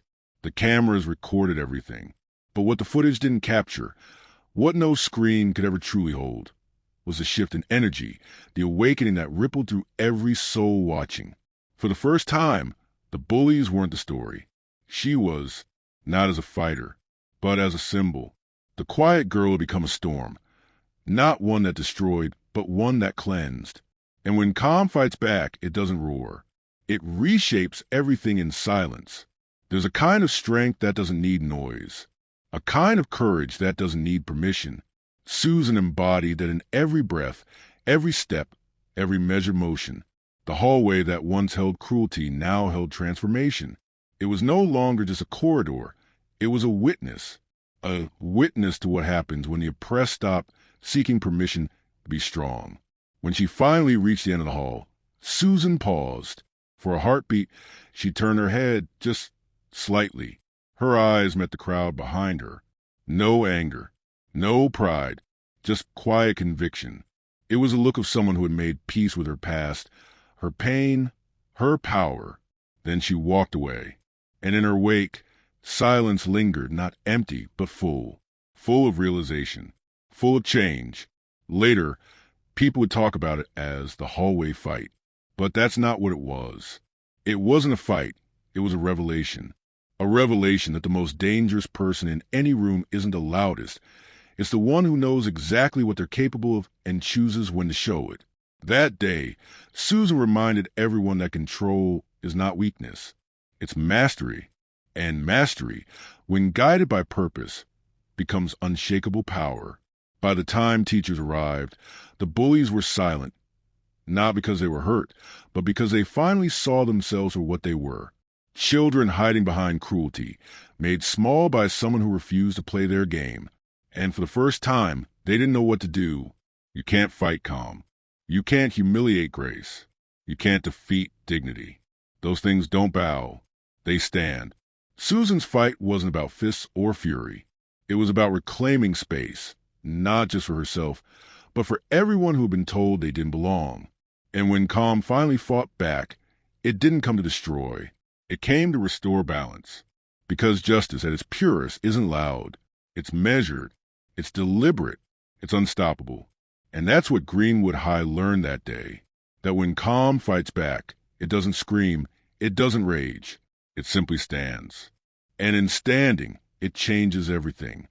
The fight lasted less than a minute.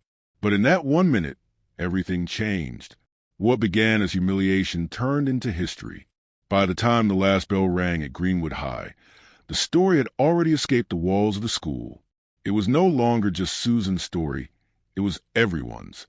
Her hair may have been cut, but the silence that followed that act was what really got severed that day. Phones lit up across the city. Someone had recorded the hallway fight. Not the way the bullies expected, not as another viral humiliation, but as a revelation. The footage was grainy, shaky, imperfect. But in those imperfect frames, people saw something that no camera could fake. A girl who refused to be small. By midnight, the video had over 2 million views. No captions, no filters. Just a quiet black girl standing over a silence she didn't ask for, but finally owned. They called her the Greenwood Fighter. Others called her the Calm Storm. But to Susan, none of that mattered. She wasn't a hero. She was tired. Tired of being polite in a world that rewarded cruelty. Tired of bowing her head just to survive another day in a place that wanted her gone. And tired of fighting wars she didn't start. When she walked home that night, the streets were quiet. No cheering crowds. No celebration. Just the sound of her own footsteps. Steady, deliberate, uncertain. She defended herself. She'd stood her ground. But as every fighter knows, after the roar comes a reckoning. Her mother was waiting. No words, just a look. The kind of look that knows what the world does to girls like her. Susan's hands trembled, not from fear, but from everything she'd been holding in. The adrenaline, the humiliation, the relief, the grief. And as she tried to speak, her voice broke on the first word, "Mom." But her mother just pulled her close, whispering softly, "You did what you had to do." For a moment, time stopped. The weight of generations, of girls told to stay quiet, to endure, to forgive without justice, rested on that embrace. And for the first time, Susan realized sometimes the quietest acts of defiance echo the loudest. The incident at Greenwood High has sparked outrage across the community. By morning, the school was surrounded by cameras. Reporters stood by the gates like vultures, desperate for a soundbite. But Susan didn't speak. She didn't have to. The video spoke for her. And what it said was louder than words. Dignity fights back. The principal tried to control the narrative. He called it a misunderstanding. He claimed Susan had instigated the confrontation. He suspended her, not the bullies, for violating conduct policy. But by then, people had seen the truth. Students began whispering. Teachers, once silent, started to question. Parents flooded the district office with calls. Local activists showed up at the school's front gate, holding signs that read, "Respect is not a crime." Her hair, her pride, her power, and the chant that echoed through Greenwood that week, "If they silence one, we'll speak for 10." For the first time in years, the walls of Greenwood High didn't echo with laughter at the expense of someone else. They echoed with resistance. Susan had never wanted to be a symbol. But symbols aren't chosen. They're forged by circumstance. And sometimes the fire chooses you. The board tried damage control. They held a press conference. They promised an internal review. But people had questions. And this time, the answers weren't buried in paperwork. Because someone leaked the connection. Chad's father. A name on the school board. A man with power. Pulling strings behind closed doors. For years, he dismissed complaints about bullying as overreactions. He'd ensured his son faced no consequences. But this time, his influence wasn't enough. Because the story had already grown roots. Deep, visible, unstoppable. Local news turned national. Talk shows debated it. Social media turned Susan's image into an emblem. Half silhouette, half flame. Some called her violent. Others called her brave. But under every argument, one truth remained. People were finally talking. Back at school, her empty seat told its own story. The bullies didn't return. Their parents pulled them out after the expulsion notice came. The hallways, once ruled by their noise, felt different now. Not peaceful, but aware. Every whisper now carried a question. Every student now watched how words could turn into war. And in that awareness, fear began to shift from the victims to the perpetrators. But what about Susan? For a week, she stayed home. No internet, no news, just silence. The world was talking about her, but she needed space to remember who she was before the noise. In the quiet of her room, the braid they'd cut lay on her desk. She didn't throw it away. She couldn't. It wasn't just hair. It was memory. Her grandmother's hands had braided it before her first day. Each twist was a promise.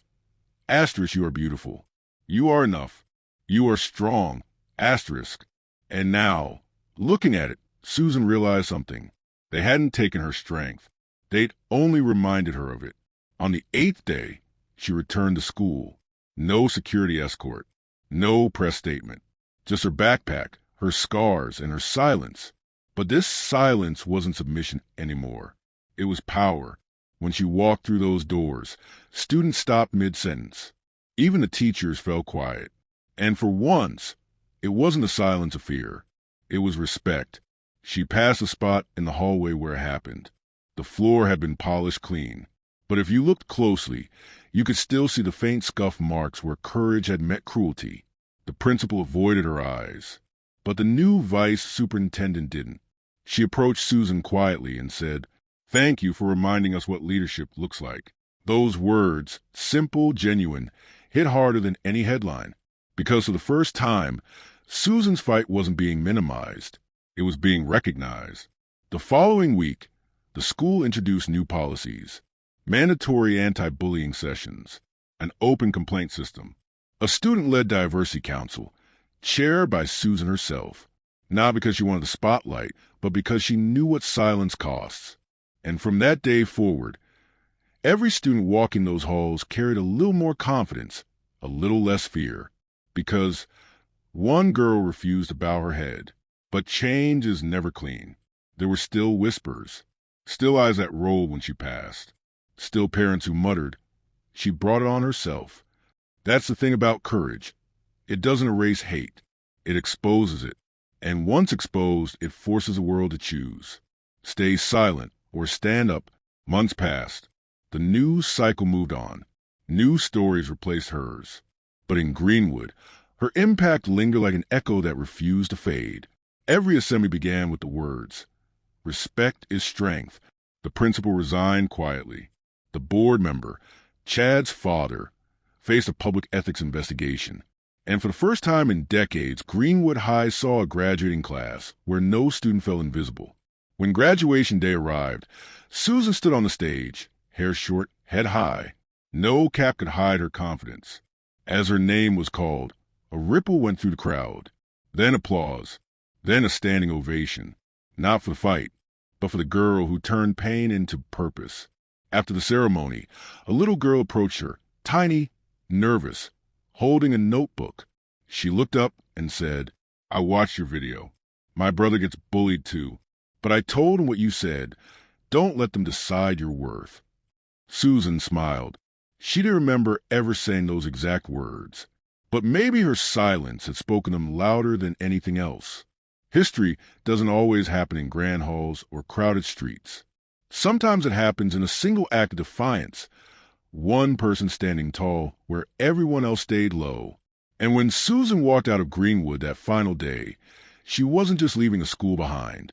She was leaving a legacy, a reminder that strength doesn't always shout. Sometimes it simply refuses to bow. They said she'd been suspended. They said she'd broken the rules. But maybe that was the point. Because some rules were never meant to protect people like her. They were meant to contain them. And when she broke them, she didn't just fight back. She redefined what strength looked like. Susan's story isn't about violence. It's about visibility. It's about every student who's ever been told they're too loud, too different, too proud. It's about reclaiming the right to exist, without apology. And though the hair they cut will grow back, what grew in its place will never fade. Courage. They thought they were cutting her down, but what they really did was cut her free. The story did not end with the suspension notice. It did not end with a viral video, or the protests, or the policy changes. Stories like Susan's never end in headlines. They keep breathing quietly, long after the noise fades. Weeks have passed.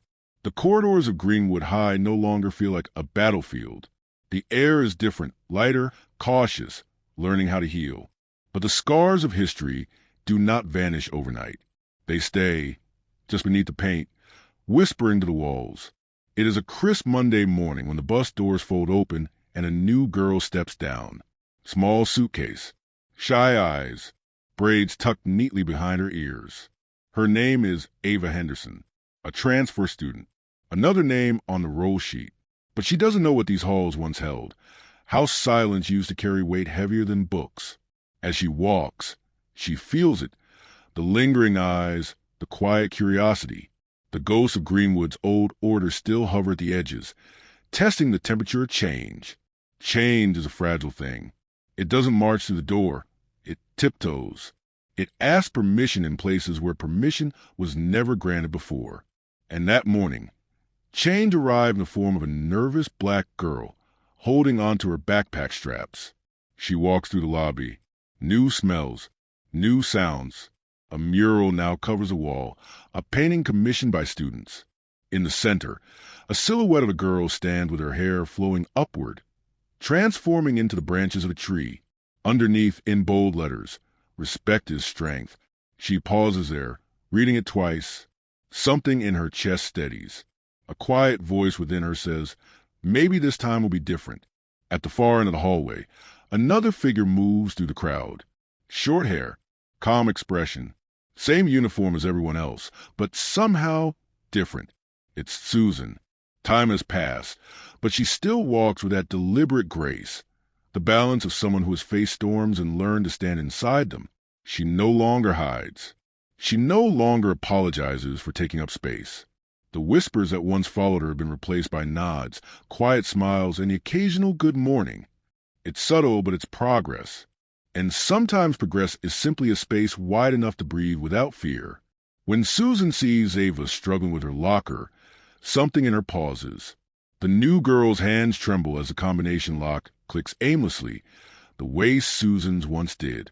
It's a small moment, blink, and you'd miss it. But history has a way of repeating itself until someone decides to interrupt it. Susan walks over, slow, steady, gentle.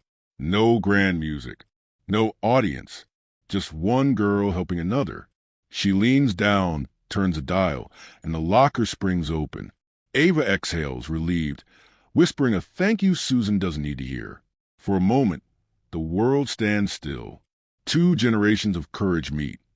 One who fought to change the space, another learning she belongs in it. Susan smiles softly, not the polite smile of survival, the real kind, the kind that says you're safe here. And though no words pass between them, something is transferred, not power, not fame, just permission to exist without shrinking. Because sometimes the greatest victories are the quiet ones, the ones that ripple long after the shouting stops. That day, classes begin like any other, but there's a difference you can't see in textbooks. The tone of laughter, the ease of footsteps, the unspoken truce between fear and freedom. Ava finds a seat near the window. The sunlight catches a corner of the new mural outside. She doesn't know the story yet, the fight, the injustice, the courage, but she will. Because legacies have a way of introducing themselves, even when you least expect them. During lunch, Ava sits alone. New schools are always quiet in the beginning, but she doesn't feel completely alone. On the far side of the cafeteria, Susan sits with a few friends, laughing softly. She notices Ava again, the way she looks down at her tray, picking at the edges. It reminds her of the old days, the weight of being unseen.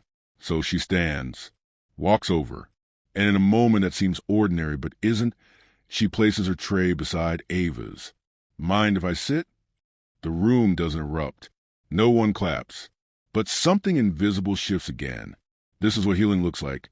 Not in speeches, but in small acts repeated until they stick. Weeks pass. Ava learns the names, the faces, the rules of survival. But slowly, she begins to realize she doesn't have to survive anymore. She can simply live. Because in this new Greenwood High, the rules have changed. There are still cliques, still gossip, Still teenagers being teenagers. But the cruelty no longer goes unchecked. The silence that once suffocated has been broken wide open, and light now filters through. Susan, too, is changing. She's no longer the girl who flinched at injustice or fought to prove her worth. She has found balance, the kind her father spoke of. Strength means nothing if you can't control it. Now, she teaches others how to find theirs.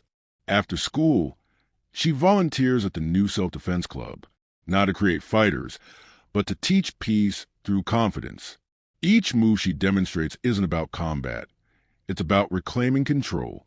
And when Ava shows up one afternoon, hesitant at the door, Susan simply nods and says, "Come in." The gym smells of mats and effort. Sunlight cuts through dust in sharp golden lines. Students line up, waiting. Susan moves with precision. Her every motion a story of discipline and forgiveness. Ava mirrors her stance, awkward at first, then more certain.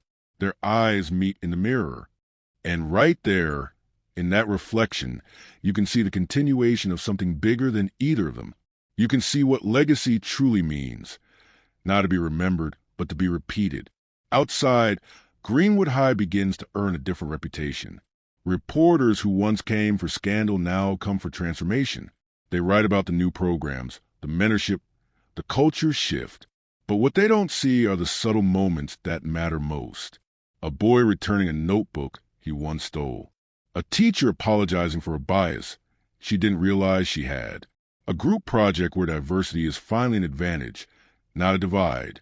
Progress is never loud. It's consistent. And Greenwood is learning the rhythm of it. One afternoon, the superintendent visits. He stops by the mural in the hallway. Students gather around him as he asks who painted it. Hands point to Susan. He nods, impressed. "Beautiful work," he says. Susan smiles politely. But what she doesn't say is that she didn't paint alone. The brush passed through dozens of hands. Black, white, Latino, Asian. Each student adding a stroke of what they believe courage looked like. That's why the branches in the mural twist in every direction, and yet all grow from the same trunk. Because unity isn't uniform. It's shared roots growing in different directions. Later that day, Susan finds Ava standing before that same mural. Her eyes trace the lines, the words, the faces painted faintly in the background. Ava asks quietly, "Who's the girl in the middle?" Susan's lips curl into a smile. "She's whoever you need her to be." That night, Ava writes in her journal, "I think I'm starting to understand courage. It isn't loud or angry. It's just steady." And as she writes, outside her window, the lights of Greenwood glow softer, calmer, almost like the town itself is exhaling. Courage has many shapes. For some, it's standing up. For others, it's simply showing up. And sometimes, it's smiling when you used to hide. Susan never wanted fame. She wanted fairness. And maybe that's why her impact lasted, because it wasn't born from ego but empathy. Months later, Ava is no longer the nervous new girl. She walks with her head high. Her laughter carries across the courtyard, like a song the walls haven't heard in years. One afternoon, a smaller student drops her books. A group nearby snickers. Ava bends, helps her gather them, and says, "Don't mind them. You belong here." The same words Susan once spoke to her. The cycle continues, not of pain but of protection. This is how revolutions begin, not with riots or speeches, but with kindness passed hand to hand until it becomes culture. And though the world beyond Greenwood still battles its shadows, inside these gates something sacred has taken root. Awareness, accountability, and belonging. Graduation arrives. Susan walks the stage first, diploma in hand, head high. Ava watches from the bleachers, clapping until her palms sting. When the ceremony ends, Susan looks out at the crowd.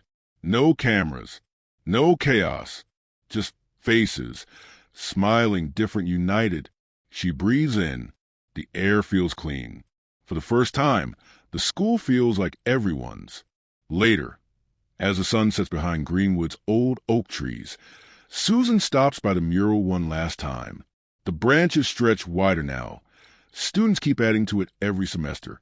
She runs her fingers along the paint, the colors rough beneath her skin. Then she hears laughter behind her. Ava and a few friends taking pictures near the gate. Susan turns, smiles, and waves goodbye. She's leaving, but her echo will stay. Because what she built isn't a monument, it's momentum. It moves through every hallway, every conversation, every young girl who dares to take up space. People will forget the headlines. They'll forget the hashtags and the outrage. But they will remember the feeling, that moment when fear broke, and courage walked in wearing a school uniform. They'll remember how one act of cruelty was met not with vengeance, but with grace. How one girl's silence turned into a voice for hundreds, and how that voice became a promise. Never again will anyone make us feel small. If you walk through Greenwood High today, you'll see that promise everywhere, in the laughter between friends, in the confidence of students unafraid to raise their hands, in the mural that keeps growing, and somewhere near the entrance, there's a small plaque. It doesn't mention names. It simply reads, "For the one who stood her ground, so others could stand freely." The story began with scissors. It ends with growth. From hair-cutting cruelty to roots planted in courage. They thought they were cutting her down, but what they really did was help a forest rise.